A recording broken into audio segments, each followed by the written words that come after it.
జీవనాడు 38 సాహితీ ప్రతిభ కార్యక్రమానికి స్వాగతం.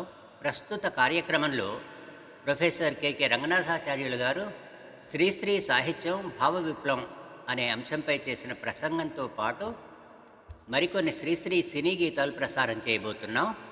వ్యాఖ్యాత జీవన్. ప్రొఫెసర్ కె రంగనాథాచార్యులు ప్రముఖ సాహితీ చరిత్రకారుడు, భాషావేత్త. తెలుగు విమర్శన రంగానికి ఆయన ఎనలేని కృషి చేశారు. ఆంధ్ర సారస్వత పరిషత్తు ప్రాచ్య కళాశాలలో అధ్యాపకునిగా, పరిషత్తు ప్రధాన కార్యదర్శిగా సేవలందించారు. అలాగే హైదరాబాద్ కేంద్రీయ విశ్వవిద్యాలయంలో ఆచార్యులుగా, డీన్గా పనిచేసి 2003లో పదవీ విరమణ చేశారు. ఆయన ముఖ్య రచనలు: ఆధునిక తెలుగు సాహిత్యంలో విభిన్న ధోరణులు, 2 తెలుగు సాహిత్యం చారిత్రక భూమిక, 3 తెలుగులో తొలి సమాజ కవులు, 4 తెలుగు సాహిత్య వికాసం నూరేళ్ల తెలుగునాడు, 5 రాచకొండ విశ్వనాథ శాస్త్రి, 6 తెలుగు సాహిత్యం మరో చూపు, 7 తెలుగు సాహిత్య వచన రచనా పరిచయం, 8 తొలినాటి తెలుగు కథానికలు, మొదటి నుంచి 1930 వరకు తెలుగు కథానికల పరిశీలన మొదలైనవి. 80 ఏళ్ల వయసులో మే 15, 2021లో కోవిడ్ వ్యాధితో తుదిశ్వాస విడిచారు. ఆయన మన ముందు ఈనాడు లేకున్నా తెలుగు భాషా సాహిత్యాలకు ఆయన చేసిన అపారమైన కృషి మన ముందుంది. ఆయన శ్రీశ్రీ సాహిత్యంపై సాధికారిక కృషి చేశారు. అందులో భాగంగా శ్రీశ్రీ భావ విప్లవం అంటూ ఒక వ్యాసం అందించారు. ఆ వ్యాసం పూర్తి పాఠం ప్రస్తుతం మీ ముందుంచుతున్నాం, వినండి. అంశం: శ్రీశ్రీ భావ విప్లవం. Professor K Ranganathacharyulu. అదిగో మళ్ళీ కవిత్వం అనుకున్నాను మొదట్లో నేను, వెన్నెల పేరెత్తితే చాలు వెర్రెత్తిపోతుంది మనస్సు. శరశ్చంద్రికలో చంద్రుడితో ఏదో ముచ్చటిస్తూ చందమామను విశేషణాలతో వర్ణించటం మొదలుపెట్టి ఆత్మీయంగా అనుకున్నట్టుగా చెప్పిన కవితా పంక్తులివి. ఇది శ్రీశ్రీ విషయంలో కూడా అక్షరాలా అన్వయిస్తుంది. శ్రీశ్రీని గురించి ఏం చెప్పాలనుకున్నా కవిత్వమే వస్తుంది. విశ్లేషణ చేయాలన్నా కల్పనాత్మకత చోటు చేసుకుంటుంది. ఆధునిక తెలుగు సాహిత్యం పైన, ముఖ్యంగా కవిత్వం పైన కవిగా శ్రీశ్రీ ప్రభావం అలాంటిది. శ్రీశ్రీ అన్న 2 అక్షరాల్లో ఉన్న సమ్మోహన శక్తి అలాంటిది. 1930 దాకా తెలుగు కవిత్వం నన్ను నడిపించింది. 1930 తర్వాత నేను తెలుగు కవిత్వాన్ని నడిపిస్తున్నాను అని శ్రీశ్రీ చెప్పుకున్న మాటల్లో కొందరికి అహంకారము, ఆత్మస్తుతి కనిపించినా అతిశయోక్తి మాత్రం లేదు. శ్రీశ్రీ వచ్చి ప్రతి వాడి చేత కవిత్వం రాయిస్తున్నాడు అని విశ్వనాథ లాంటి వాళ్ళు వ్యాఖ్యానించవలసి రావటం ఇందుకు నిదర్శనం. శ్రీశ్రీ ఒక అపకారం చేయకపోలేదు.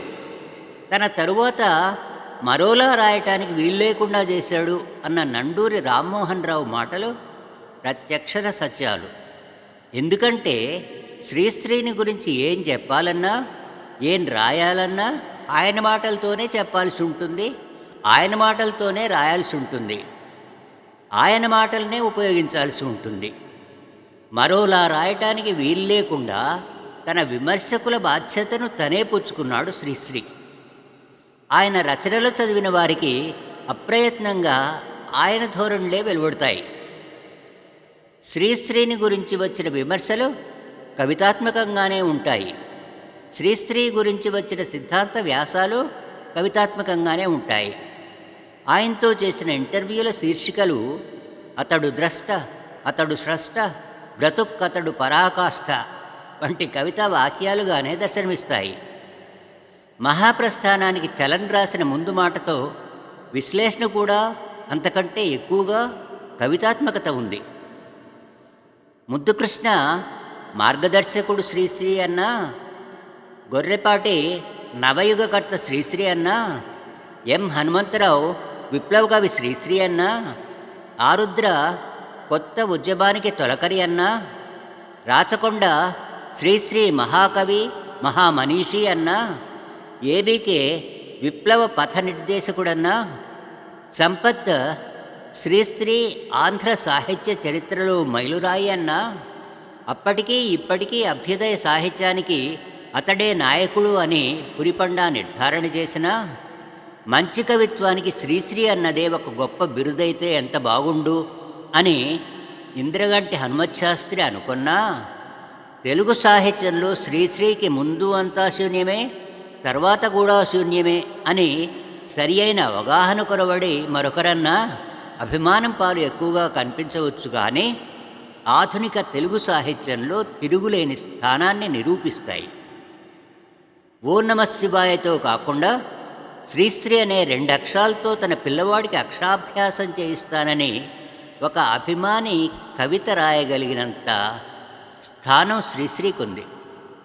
షష్ఠిపూర్తి సందర్భంగా విశాఖలో ప్రజల మధ్య శ్రీశ్రీకి జరిగిన సన్మానం ఆధునిక కాలంలో ఏ కవికి లభించని గౌరవం. శ్రీశ్రీ సొంత గొంతుకతో క్యాసెట్లు వచ్చాయి,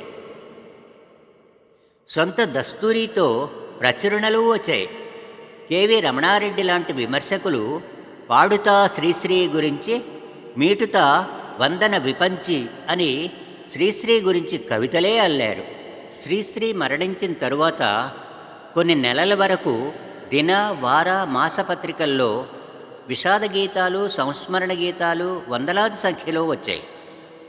దినపత్రికలు బ్యానర్ శీర్షికలతో శ్రీశ్రీ మరణవార్తను ప్రకటించాయి.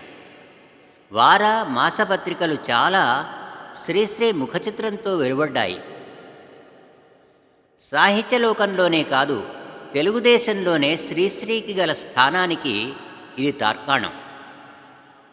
శ్రీశ్రీని గురించి పరిశోధనలు చేసి ఆయన పేరుతో ఆయన కంటే అధికులం అనిపించుకోవాలనే ప్రయత్నం చేయటం మరే కవి విషయంలోనూ జరగలేదు. శ్రీశ్రీ మరణించినప్పుడు శ్రీశ్రీ జీవిత విశేషాలతో ఫోటోలతో నిండిన ఒక సినిమా వారపత్రిక కాపీల కోసం పేపర్ స్టాల్స్ అన్నీ వెతుకుతూ కనిపించిన ఇంటర్మీడియట్ కుర్రాళ్లను చూస్తే తెలుస్తుంది నేటి యువలోకం పైన శ్రీశ్రీకున్న ప్రభావం ఎలాంటిదో.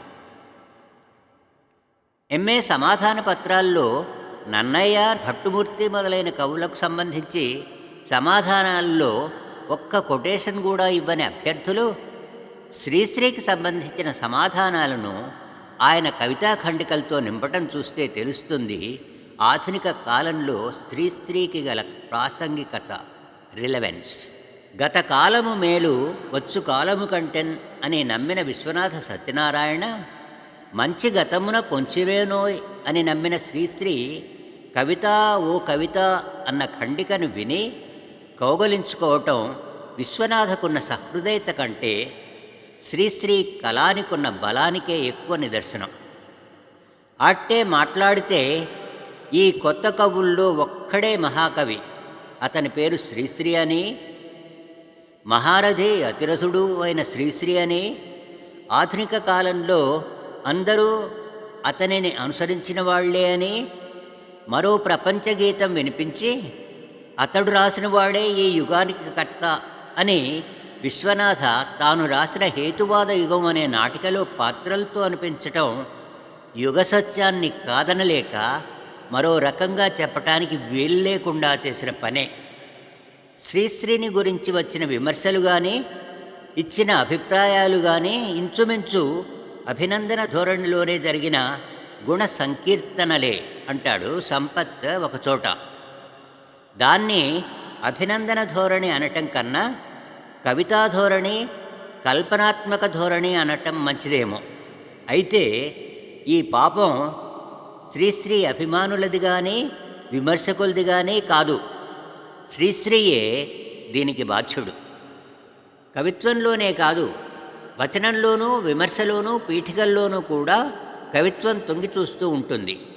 Abburi Ramakrishnarao London progressive writers మేనిఫెస్టోని అనువాదం చేయమని ఇస్తే ప్రతిజ్ఞ అనే కవితా రూపంలో దాన్ని పొదిగేశాడు శ్రీశ్రీ.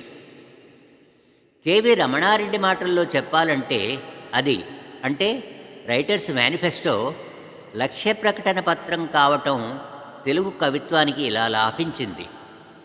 అందులోని శుద్ధ శుష్క వచనం ఇక్కడ శబ్ద పటుత్వం భావ మహత్యం గల కవిత్వంగా రూపం మార్చుకుంది. శ్రీశ్రీలో సామాజిక విశ్లేషణతో పాటు కాల్పనిక వాసనలు కూడా ఉన్నాయి.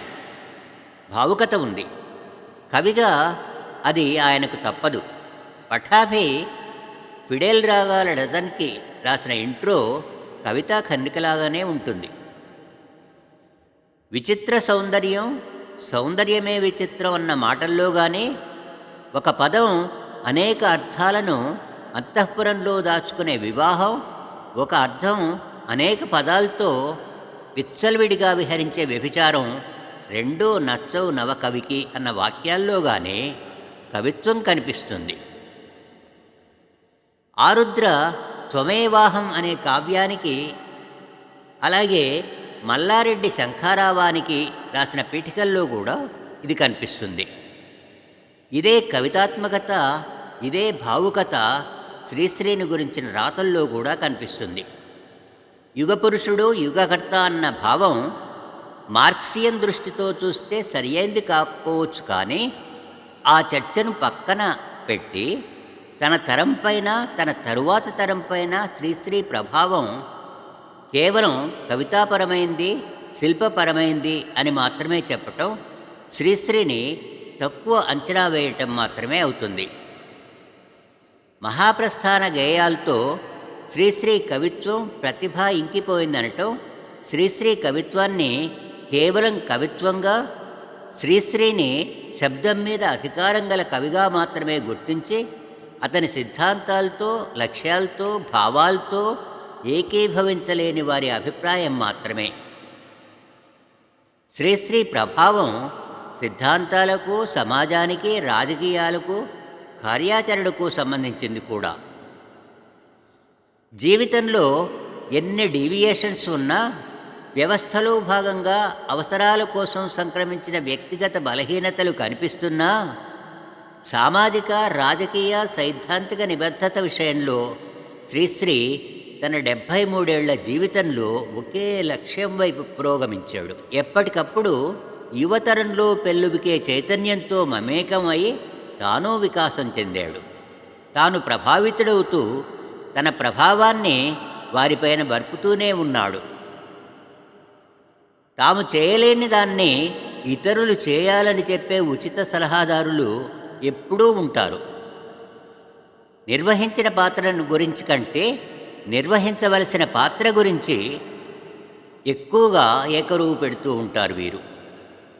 ఆ మాటకొస్తే 1930-40 మధ్య శ్రీశ్రీయే చాలు. ఆనాటి శ్రీశ్రీ రచనల ఫోకస్ లైట్ ఈనాటికి తెలుగు కవిత్వానికి తోవ చూపుతూనే ఉంది. కానీ శ్రీశ్రీ 1930-40తోనే ముగిసిపోలేదు. లేకపోతే అరసం తరువాత విరసానికి అధ్యక్షుడై ఉండేవాడు కాడు. శ్రీశ్రీ యుగం, శ్రీశ్రీ తదనంతర కాలంలో కూడా చుచ్చుకుపోయే లక్షణాలు 1, 2 కాదు, బోలెడు. ఇంకా దోపిడి ఉంది, దౌర్జన్యం ఉంది, దగా ఉంది. ఇవన్నీ తొలగిపోయినప్పుడే మరో యుగం ప్రారంభమవుతుంది అంటాడు రమణారెడ్డి. శ్రీశ్రీ యుగం అంటే ఏమిటో కాదు, అది సమాజవాద యుగమే అని రమణారెడ్డే అంటాడు. ఆరుద్ర మాటల్లో చెప్పాలంటే సాహిత్యానికి, సామ్యవాదానికి పెళ్లి చేసిన పురోహితుడు శ్రీశ్రీ. అంటే తన తరువాత తరం పైన శ్రీశ్రీ ప్రభావం కేవలం రూపం దృష్ట్యా కవితాపరమైంది కాదు. సామ్యవాద భావాలతో, సామాజిక వస్తువుతో సమాజాన్ని మార్చటం అనే లక్ష్యంతో ఓతప్రోతమైన కవిత్వం యొక్క ప్రభావంగానే దీన్ని గుర్తించాలి. అప్పుడే తెలుగు సాహిత్యంలో శ్రీశ్రీ తెచ్చిన మార్పు ఏమిటో అర్థమవుతుంది. అతడు తెచ్చిన భావ విప్లవం ఏమిటో, ఎలాంటిదో, ఏ రంగాల్లో జరిగిందో పరిశీలించడానికి వీలు కలుగుతుంది. నిబద్ధత నుంచి నిమగ్నత వైపు అతను పొందిన వికాసం తెలుగుదేశపు సామాజిక రాజకీయ సిద్ధాంత అవగాహన వికాసంతో ఎలా మిళితమై ఉందో తెలుస్తుంది. శ్రీశ్రీ కవితావేశాన్ని తరువాతి తరాల వారు దిగుమతి చేసుకుంటున్నంత వరకు ఆయన ప్రభావం కొనసాగుతున్నట్టే. 1940 తరువాత అధివాస్తవిక రచనా ప్రయోగాలు శ్రీశ్రీ తలకు ఎన్నో బొప్పెలు కట్టించిన మాట నిజమే కావచ్చు. కానీ ఆయన అధివాస్తవిక రచనల ప్రభావం జనంపైన, తెలుగు సాహిత్యంపైన, కవిత్వంపైన లేకపోవటం చూస్తే శ్రీశ్రీలో వచ్చిన డీవియేషన్స్ని లోకం అంతగా పట్టించుకోలేదనే, మహాప్రస్థాన గీతాలు వాటి వికాస రూపంలోని రచనల ప్రభావం మాత్రమే స్థిరంగా నిలిచి ఉంటుందని చెప్పవలసి ఉంటుంది. శ్రీశ్రీయే స్వయంగా ప్రకటించుకున్నాడిలా, ఈ అధివాస్తవికత ఏదో తాత్కాలిక దశాఛిద్రం, సోషలిస్ట్ రియాలిజం నా కవితా పారమ్యం అనే సర్రియలిస్ట్ కవితను నేను క్యాజువల్గా మాత్రమే రాశాను, సీరియస్గా రాయలేదు అని. కవికి కళాకారుడికి ఉండే దశాఛిద్రాలను వదిలేస్తే శ్రీశ్రీ చివరిదాకా ఒకే సిద్ధాంతం పైన నిలబడ్డాడు. కేవలం అవగాహనగా మాత్రమే అందుకున్న మార్క్సిజం వయస్సుతో పాటు రాటు తేలిందే గాని అరగలేదు. దాన్నే ఆయన ఆచరణాత్మక సిద్ధాంతంగా కవితా రూపంలో పొదిగించాడు. నేను మార్క్సిస్టును. Marxism is an article of faith with me అని. మన దేశంలోని సమస్యలన్నింటినీ మార్క్స్ సిద్ధాంతం ద్వారా పరిష్కరించుకోగలమన్న విశ్వాసం నాకుంది అని, కమ్యూనిజం మానవజాతి ప్రభాత గీతంగా భావిస్తున్నాను అని ఆయన పదే పదే వెలువచ్చిన అభిప్రాయాలు మార్క్సిజం చివరికంటా ఆయన ఊపిరిగా నిలిచిందనటానికి చెప్పటానికి నిదర్శనాలు. ఒకసారి పట్టాలు తప్పిన అభ్యుదయ కవి ఎవరూ మళ్ళీ పట్టాల మీదకి రాలేదు. ఎన్నిసార్లు పట్టాలు తప్పినా పట్టాల మీదనే జీవితాన్ని ముగించాడు శ్రీశ్రీ. 1930-40లలో అభ్యుదయ కవిత్వానికి శ్రీశ్రీ తొలి కవి, నాయకుడు అయితే తరువాత ఉద్యమాలు, ప్రజలు, యువతరం శ్రీశ్రీకి నాయకత్వం వహించాయి. ఆ నాయకత్వాన్ని తాను అంగీకరించి తనకు నాయకత్వం వహించిన వాళ్లకు ముందు నిలవటంలోనే కనిపిస్తుంది శ్రీశ్రీ పరిపక్వత. శ్రీశ్రీ యుగం ప్రజాయుగం అనే నదికి ఉపనది కావటంలోనే ఉంది శ్రీశ్రీ నిబద్ధత. అగ్రస్థానంలో ఉండే కవి అహంకారానికి లోను కాని వ్యక్తిత్వం ఇక్కడ శ్రీశ్రీలో కనిపిస్తుంది. ఇది శ్రీశ్రీ విశిష్టత, ప్రత్యేకత. శ్రీశ్రీ సిద్ధాంతాలతో, అభిప్రాయాలతో ఏకీభవించటం, ఏకీభవించకపోవటంతో సంబంధం లేకుండా దీన్ని శ్రీశ్రీ లక్ష్యశుద్ధికి తార్కాణంగా ఎవరైనా గ్రహించవలసి ఉంటుంది. ఇక తాను రాయకపోయినా పర్వాలేదన్నంతగా తర్వాత తరానికి సాహిత్య లోకంలో శ్రీశ్రీ స్వాగతం పలికాడు. తాను నమ్మిన మార్గంలో శ్రీశ్రీ క్రమ వికాసాన్ని విమర్శకుల మాటల్లో ఇలా చెప్పవచ్చు. తెలుగు కవిత్వంలో గురజాడ ప్రజాస్వామిక భావాలను స్వీకరించడంతో తృప్తి పడకుండా భావకవుల వ్యక్తి స్వేచ్ఛాభావాలకు గల పరిమితులను గుర్తించి చారిత్రక యథార్థతత్వం అని తనకు తెలిసిన పాటి మార్క్సిస్ట్ అవగాహనతోటి సాహిత్యంలో వర్గపోరాట దృక్పథాన్ని, విప్లవ తత్వాన్ని ప్రవేశపెట్టాడు శ్రీశ్రీ. మహాప్రస్థానంతో అనన్యమైన కావ్యగౌరవం పొందిన ఈ ధోరణి ఖడ్గ సృష్టితో మరింత నిర్దుష్ట రూపం ధరించి సమకాలీన పాలకవర్గ రాజకీయ భ్రష్టతను ప్రతిఘటించి పోరాడవలసిన అవసరాన్ని నిరూపించింది. ఇంతగా సిద్ధాంతానికి బద్ధుడై సామాజిక సమస్యలను గురించి ఆలోచనలోనైనా సిన్సియారిటీ చూపించిన రచయితలు తెలుగులోనే కాదు, ఏ సమకాలీన భారతీయ భాషా సాహిత్యంలోనైనా వేళ్ల మీద లెక్క పెట్టడానికి వీలైనంతమంది లేరు అంటే అతిశయోక్తి కాదు. జీవికగా గ్రహించిన సినిమా రచనల్లో కూడా ఆయన ధోరణి కొట్టొచ్చినట్టు కనిపిస్తుంది. ఇది శ్రీశ్రీ ప్రత్యేకత. ఇలాంటి వ్యక్తిత్వం కలిగి ఉండటం తెలుగు సాహిత్య లోకంలోనే ఒక మార్పు, గుణాత్మక పరిణామం. తెలుగు సాహిత్యం పైన, అందులోనూ కవిత్వం పైన, తద్వారా తెలుగువారిపైన, అందులోనూ యువతరం పైన శ్రీశ్రీకి గల ప్రభావాన్ని భావ విప్లవం అనవచ్చునా? అంటే ఏ మేరకు అనవచ్చును అనేది లోతుగా పరిశీలించాల్సిన అంశం. భావ విప్లవం అన్న పదబంధం ఒక ప్రత్యేక భావాన్ని దృష్టిలో పెట్టుకొని తెలుగులో ఏర్పడ్డది. పురాణ విప్లవ, ప్రబంధ విప్లవ, అసంపూర్ణ విప్లవ మొదలుకొని విప్లవాలకు, అభ్యుదయ విప్లవానికి మధ్యన ఇరుక్కొని భావ కవితాయుగానికి నామాంతరంగా వాడిన భావ విప్లవం లాంటిది కాదిది. స్థూలంగా నిర్వచించాలంటే ఆలోచనా ధోరణిలో, సామాజిక అవగాహనలో గుణాత్మకమైన, సమగ్రమైన మార్పు రావటం భావ విప్లవం అని చెప్పవచ్చు. ఈ దృష్టితో చూస్తే ఏ దేశ చరిత్రలోనైనా, ఏ సమాజ చరిత్రలోనైనా, ఆ మాటకొస్తే ప్రపంచ చరిత్రలోనే కొన్ని శతాబ్దాల్లో, సహస్రాబ్దాల్లో ఒకసారి మాత్రమే ఆర్థిక సంబంధాల్లో వచ్చే మార్పులు పునాదిగా సామాజిక పరివర్తనంలో భాగంగా, దోహదంగా భావ విప్లవాలు వస్తుంటాయి. గత 2 శతాబ్దాలలో అంతర్జాతీయంగా భావ విప్లవాన్ని సాధించిన మనీషి మార్క్స్ అన్న విషయం అంగీకరించక తప్పదు. అభివృద్ధి చెందుతూ ఉన్న దేశాల్లో కమ్యూనిస్టు వ్యతిరేకత, మత ప్రాధాన్యము గల రాజకీయ పక్షాలు కూడా సామ్యవాదం అనే మాటను జపించకుండా మనుగడ సాధించలేకపోతున్నారంటే దానికి మార్క్స్ తెచ్చిన భావ విప్లవమే కారణం. మార్క్స్ సిద్ధాంత ఒరవడిలో ప్రపంచంలో విప్లవాలు వచ్చాయి. అంతర్జాతీయంగా ఆలోచనా ధోరణులపై, రాజకీయాలపై, తత్ఫలితంగా సాహిత్య కళారంగాలపై ఆ భావ విప్లవ ధోరణులు కనిపిస్తాయి. ఆ ఫలితాలను తెలుగు సాహిత్యం ద్వారా తెలుగు దేశానికి అందించినవాడు శ్రీశ్రీ.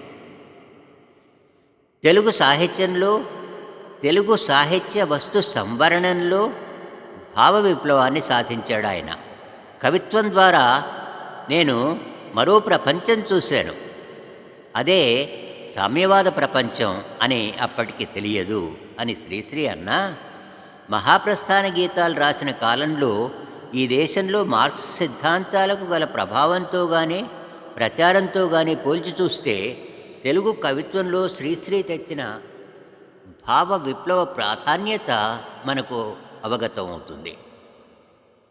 1930-40 నాటి అంతర్జాతీయ పరిస్థితుల నుంచి, అంతర్జాతీయ సాహిత్యం నుంచి, అంతర్జాతీయంగానే ఆ కాలంలో ఏర్పడ్డ ఆర్థిక మాంద్యం ప్రభావానికి లోను కాకుండా తప్పని తన చుట్టూ ఉన్న పరిస్థితుల నుంచి మార్క్సిస్ట్ సైద్ధాంతిక గ్రంథాలను ఆనాటికి చదవకపోయినా మార్క్సిజానికి మూలమైన సామాజికమైన అవగాహన శ్రీశ్రీకి ఏర్పడింది. ఈ విషయాన్ని 30-40 దాకా సాగిన దశాబ్దాన్ని చరిత్రకారులు హంగ్రీ 30s అంటారు. అప్పుడే అమెరికాలో ప్రారంభమైన ఆర్థిక మాంద్యం ప్రపంచమంతటా వ్యాపించింది, ఒక్క సామ్యవాద రష్యాలో తప్ప. ఆ దశాబ్దంలోనే రెండో ప్రపంచ యుద్ధానికి రిహార్సల్స్గా స్పెయిన్ అంతర్యుద్ధం సాగింది. Auden, Spender, Day Lewis, Dylan Thomas, George వార్కర్ మొదలైన వారు గొప్ప రచనలు చేసింది ఈ కాలంలోనే. ఇండియన్ ప్రోగ్రెసివ్ రైటర్స్ మేనిఫెస్టో అప్పుడే ఇంగ్లాండ్ నుంచి వెలువడింది. ఇన్నిన్ని ప్రవాహాల మధ్య నా మహాప్రస్థాన గీతాలు కూడా ప్రవహించాయి. ఈ వాస్తవాలన్నింటికి నేను స్పందించిన ఇలాంటి రచనలను సామాజిక వాస్తవికత అంటారని, దీనికి వెన్నుదన్నుగా మార్క్సిజం అనే దార్శనికత ఒకటి ఉందని అప్పటికి నాకు తెలియదు. ఇప్పుడొక్కసారి వెనక్కి తిరిగి చూసుకుంటే మహాప్రస్థాన గీతాల్లో మార్క్సిస్టు స్ఫూర్తి, సామాజిక స్పృహ యాదృచ్ఛికాలు కావని తెలుస్తుంది అని శ్రీశ్రీయే స్వయంగా చెప్పుకున్నాడు. ప్రపంచాన్ని విశ్లేషించటమే ఇంతవరకు తాత్వికులు చేసిన పని. ప్రస్తుతం చేయవలసిందల్లా దాన్ని మార్చటమే అన్న మార్క్స్ తెచ్చిన భావ విప్లవంలోని ప్రధాన సూత్రాన్ని శ్రీశ్రీ సాహిత్యం ద్వారా సాధించే ప్రయత్నం చేశాడు. నేనెప్పుడైనా నా కలంతో యుద్ధం చేయగలను అని పుడమి తల్లికి పురిటి నొప్పుల్ని గురించి తన కలాన్ని కొత్త సృష్టికి మరో ప్రపంచ జననానికి కత్తిగా శస్త్రచికిత్సకు సాధనంగా చేకూర్చాడు. భాషలోనూ భావంలోనూ మార్పు తెచ్చి సాహిత్య విప్లవాన్ని సాధించాడు. మహాప్రస్థానంలో నేను చేసిందంతా సామాజిక రుగ్మతను నిదానించడం మాత్రమే. ఇది మన ప్రపంచం, ఇలా ఉన్నారు ఇచ్చటి ప్రజలు అన్నాను నేను. ఇది సరైన రోగ నిదానమే కానీ ఇంతటితో ఆగిపోకూడదు. జబ్బుకు తగ్గ మందులు వెతకాలి. పై పూతలతో ఈ జబ్బులు కుదరవు. కావలసిందే శస్త్రచికిత్స. దాన్నే విప్లవం అంటున్నాను అని నిబద్ధత నుంచి నిమగ్నతకు పయనించే భావ విప్లవాన్ని సాహిత్యం ద్వారా శ్రీశ్రీ సాధించాడు. శ్రీశ్రీ సాహిత్యంలో సాధించిన భావ విప్లవ ప్రభావం ఈ రోజు దాకా కొనసాగుతూనే ఉంది. ఇది బహుముఖంగా కనిపిస్తుంది. అయితే అన్నింటికీ అంతఃసూత్రం, అంతిమ లక్ష్యం ఒకటే. తెలుగు సాహిత్యంలో సాధించిన భావ విప్లవాలలో ముఖ్యమైనది అంతర్జాతీయత. ప్రబంధాల రొటీన్లోంచి ప్రపంచపు నిజాల్లోకి అప్పుడే అడుగుపెట్టిన రాష్ట్రాభిమానం, దేశభక్తి నేర్చుకున్న తెలుగు కవితకు అంతర్జాతీయ దృక్పథాన్ని ప్రప్రథమంగా శ్రీశ్రీనే సులభ పాఠాల్లో బోధించాడు అంటాడు ఆరుద్ర. ఎల్ల లోకములొక్క ఇల్లై అన్న గురజాడది ఆదర్శ అంతర్జాతీయ దృక్పథమైతే శ్రీశ్రీది కార్మిక, శ్రామిక అంతర్జాతీయ దృక్పథం. నేను సైతం ప్రపంచాగ్నికి సమధనొక్కటి ధారపోశాను ఆదిగా, నేను సైతం భువన భవనపు బావుటానై పైకి లేస్తానని జయభేరి మోగించి భావకవిత్వంలోని నేనును అంతర్జాతీయ మనంలో భాగం చేశాడు శ్రీశ్రీ.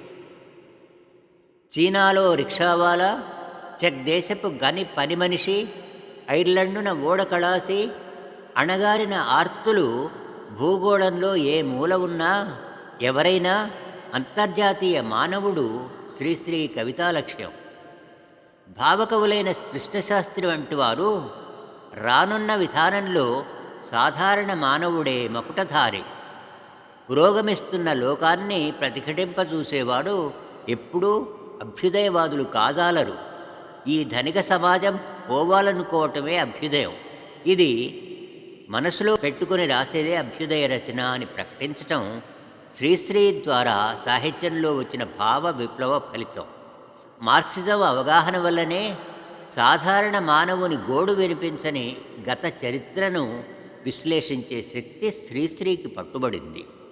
చల్లారిన సంసారాలు, మరణించిన జనసందోహం, అసహాయుల హాహాకారం, మూలుగుతున్న నరజాతి చరిత్ర పరపీడన పరాయణతతో నిండిందని గుర్తించి పరస్పరం సంఘర్షించిన శక్తులలో చరిత్ర పుట్టెను అని చరిత్ర స్వభావాన్ని అవగాహన చేసుకొని ఏ యుద్ధం ఎందుకు జరిగెను, ఏ రాజ్యం ఎన్నాళ్ళుందో ఆ ముట్టడికైన ఖర్చులు, తారీఖులు, దస్తావేజులు, మతలబులు, కైఫియతులు చరిత్రకర్థం, చరిత్ర సారం కావని ప్రకటించి నైలు నదీ నాగరికతలో సామాన్యుని జీవనమెట్టిదో, తాజ్మహల్ నిర్మాణానికి రాళ్లెత్తిన కూలీలెవ్వరో, సామ్రాజ్యపు దండయాత్రలో సామాన్యుల సాహసమెట్టిదో, ప్రభువెక్కిన పల్లకిని మోసిన బోయిలెవ్వరో, చారిత్రక విపాత సంఖ్యలలో మానవకథ వికాసం ఎలాంటిదో, ఇతిహాసపు చీకటి కోణం అట్టడుగున పడి కాన్పించని కథల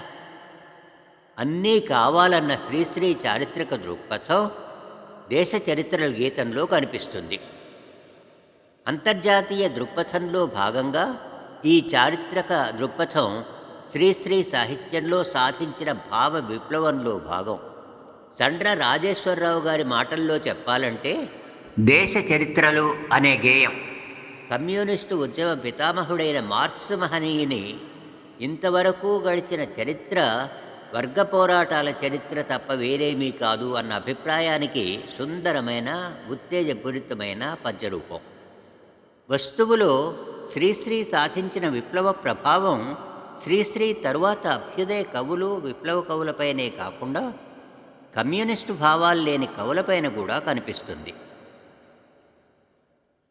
చావు బతుకుల సంధ్యాకాలంలో కన్నులు మూసిన రోగార్తుని రక్తనాళ సంస్పందన, దారిపక్క చెట్టు కింద ఆరిన కుంపటి విధాన కూర్చున్న ముసల్ది, అశ్రువులే నిండిన కుండలు పేదల గుండెలు మొదలైనవి ఆయన కవిత్వంలో కనిపిస్తాయి. కడుపు దహించకపోయే పడుపుగత్తె, పతితులు భ్రష్టులు బాధాసర్పదస్తులు, దగాబడిన తమ్ములు కూలీ మాలి రైతుల సమాహారం, కమ్మరి కొలిమి కుమ్మరి చక్రం జాలరి మగ్గం సమస్త వృత్తుల సమస్త చిహ్నాలు, సమ్మెలు సమ్మె కట్టిన కూలీలు వారి భార్యల బిడ్డల ఆకటి చిచ్చుల ఆర్తారావాలు ఆయన కవిత్వంలో వినిపిస్తాయి. శనిదేవత రథచక్రపు టిరుసులలో పడి నలిగిన దీనులు హీనులు, కూడు గూడు లేని పక్షులు భిక్షులు అనాథలు అభాగ్యులు, సంఘానికి బహిష్కృతులు, ఇలాతలంలో హేమం పిండే కర్షక వీరులు, గనిలో వనిలో కార్ఖానాలో పరిక్రమిస్తూ పరిప్లవిస్తూ ధనిక స్వామికి దాస్యం చేసే కార్మిక ధీరులు శ్రీశ్రీ కవితా వస్తువులు. వ్యథార్థ జీవిత యథార్థ దృశ్యాలను సాహిత్యం చిత్రించటం ఆయన తెచ్చిన భావ విప్లవం. కాదేదే కవిత కనర్హం, అవునవును శిల్పమనర్హం అన్న ఆయన నినాదమే తర్వాతి కవులకు వస్తు సంవరణంలో మార్గదర్శకత్వం వహించింది. స్వాతంత్రం తరువాత చాలామంది అభ్యుదయ కవులకు కవితా వస్తువులైన అటు చూస్తే అప్పుల వాళ్ళు, ఇటు చూస్తే బిడ్డల ఆకలి సమస్యలతో ఘనీభవించిన మధ్యతరగతి మానవుడు కూడా శ్రీశ్రీ కవిత్వంలో కనిపిస్తాడు. శ్రీశ్రీ వస్తు సంవరణంతో పాటు రచనా సంవిధానంలో కూడా విప్లవాన్ని సాధించాడు. సమర్థుడైన కవిలో రచనా సంవిధానంలో మార్పు కావ్యవస్తువు మారినప్పుడే రూపొందుతుంది అని నిరూపించాడు. కవిత్వానికి సాంఘిక ప్రయోజనం ఉంది అనే ప్రాతిపదిక లేకుంటే శ్రీశ్రీ కవిత్వానికి ప్రాణమూలమే లేదు అంటాడు రమణారెడ్డి. కవితా ప్రయోజనంలో మార్పు కూడా సాహిత్యంలో శ్రీశ్రీ తీసుకొచ్చిన భావ విప్లవంలో భాగమే. దూరంగా వినువీధుల్లో విహరిస్తూ అందని అందంగా ఉన్న కవిత్వాన్ని దివి నుంచి భువికి దించినవాడు శ్రీశ్రీ. మనుష్యుడే సంగీతంగా మానవుడే సందేశంగా శ్రీశ్రీ కవిత చెప్పాడు. తన కవిత్వాన్ని కార్మికలోకపు కళ్యాణానికి శ్రామికలోకపు సౌభాగ్యానికి సమర్పణ చేశాడు. తన రచనల్లో లోకం ప్రతిఫలించి తన కవిత జాతిజనులు పాడుకునే మంత్రంగా మోగాలని ఆశించాడు. కదిలేది కదిలించేది, మారేది మార్పించేది, పాడేది పాడించేది, పెనునిద్దుర వదిలించేది, మునుముందుకు సాగించేది, పరిపూర్ణపు బ్రతికిచ్చేదిగా నవకవనం రూపొందాలన్నాడు. తరువాతి తరం కవులలో శాస్త్రీయ సామాజిక దృక్పథం ఏర్పడటానికి శ్రీశ్రీ ప్రేరణ అయ్యాడు. వర్గ సంఘర్షణలో కవిత్వాన్ని పీడించబడే వాళ్లకు అనుకూలమైన శస్త్రంగా మార్చటం శ్రీశ్రీ సాధించిన కవితా ప్రయోజనాలలో ఒకటి. ఇది తెలుగు సాహిత్యంలో ఆయన సాధించిన భావ విప్లవంలో భాగమే. అహింస ఒక ఆశయమే కానీ ఆయుధం ఎప్పుడూ కాదు. ఆశయం సాధించాలంటే ఆయుధం అవసరమే మరి అని సామ్యవాద అహింసా ఆశయ సిద్ధికి ఆయుధ అవసరాన్ని చెప్పి ఆశయాలు సంఘర్షించే వేళ ఆయుధం అలీనం కాదు అని ప్రకటించాడు. అందుకే అంటున్నాను నేను, అందుకో ఆయుధం అని ఆచరణకు దారితీస్తేనే ఆవేశం సార్థకమవుతుంది అని విప్లవ సాహిత్యోద్యమం ప్రారంభం కావటానికి చాలా కాలం ముందే విప్లవ రచయితల ప్రణాళికను సిద్ధం చేశాడు శ్రీశ్రీ. అందుకే సృష్టిస్తున్నాను అధర్మ నిధనం చేసే ఖడ్గాన్ని, కలంతో సృష్టిస్తున్న ఖడ్గం ఇది, జనంతో నిర్మిస్తున్న స్వర్గం ఇది అని తన కవితా లక్ష్య ప్రకటన చేశాడు. పై అన్ని విప్లవ భావాల సమాహారమే శ్రీశ్రీ తెలుగు సాహిత్యంలో సాధించిన భావ విప్లవం. శ్రీశ్రీ మౌలికంగా ఆశావాది. ఐఎమ్ ఆల్వేస్ ఎన్ ఆప్టిమిస్ట్ అంటాడు ఆయన. చరిత్ర ప్రసాదించిన నిరాశను భవిష్యత్తు పైన విశ్వాసం వైపు, ఆశావాదం వైపు మరల్చటం కూడా శ్రీశ్రీ సాధించిన భావ విప్లవంలో భాగమే. పుట్టుకతో వృద్ధులైన కుర్రవాళ్లతో, ఎముకలు కుళ్ళిన వయస్సు మళ్ళిన సోమరులతో ఆయనకు పనిలేదు. నెత్తురు మండే శక్తులు నిండే సైనికులతో మరో ప్రపంచానికి ప్రయాణాన్ని ఆయన నిర్దేశించాడు. ఆణవశక్తి కన్నా మానవశక్తి మిన్న అని విశ్వాసం ప్రకటించాడు. దానికి పూర్వరంగంగా సాహిత్య విప్లవానికి నాంది పలికాడు. దాని ద్వారా భావ విప్లవ బీజాన్ని నాటాడు. శ్రీశ్రీకి భవిష్యత్తుపైనే నిఘా. శరశ్చంద్రికలోని కవితా పంక్తిని ఉటంకిస్తూ కె రంగనాథాచార్యులు తన ఈ వ్యాసాన్ని ముగిస్తారు. ఎంచేతనంటే భవిష్యత్తు మీదే ఎప్పుడూ నా నిఘా ఉంటుంది. ఇవాళ కంటే రేపే ఎంతో బాగుంటుందంటాను నేను. పాఠకులకు గమనిక. సమయాభావం వల్ల ఈ వారం శ్రీశ్రీ సినీ గీతాలు ప్రసారం చేయలేకపోతున్నాం. తరువాత వారాల్లో అవి కొనసాగుతాయి. ఈ కార్యక్రమం ఇంతటితో సమాప్తం. వచ్చే వారం జీవనాడి 39 సాహితీ ప్రతిభ కార్యక్రమంలో ఇప్పపూలు గిరిజన సంచారిత గల కథా సంకలనం నుండి దారి అనే మరో కథ ప్రసారం చేయబోతున్నాం. కథా రచయిత మల్లిపురం జగదీష్. అంతవరకు సెలవు. మీ జీవన్.